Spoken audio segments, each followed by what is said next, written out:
electoral la 1 mai, adică sunt din partea sindicatelor și întotdeauna am respectat și respectăm ziua de 1 mai. De dovadă că sunt mai puțin cu noi, restul sunt la petrecere, este zi liberă, e ziua muncii și am venit alături de cei care și-au făcut timp să poată să ajungă să fie alături de noi. Ce ne propunem? În primul rând, vrem să creăm în cel mai scurt timp, după alegeri, 21.500 de locuri de muncă. Prin aceea că sunt 21.500 de firme și dacă le ajutăm cu facilități, pot să angajeze un om fiecare, nu e nicio problemă.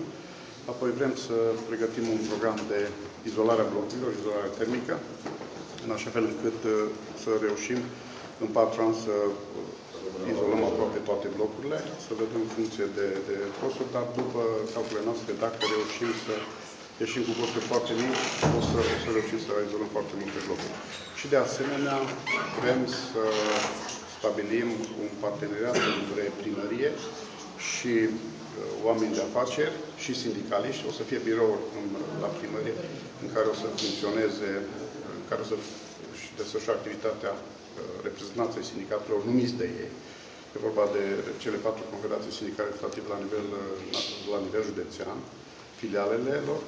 De asemenea, e vorba de reprezentanții patronatelor, care sunt tot aici și care o să aibă și ei biroul la primărie pentru a veni cu propuneri, cu soluții, pentru a-i ajuta cât mai repede posibil și să fie tot din partea lor propuși. De asemenea, o să fie birou pentru pensionari, nu putem să uităm, sunt ai noștri, au lucrat o viață și avem nevoie de expertiza lor, de experiența lor și de faptul că încă sunt în putere și doresc să se implice.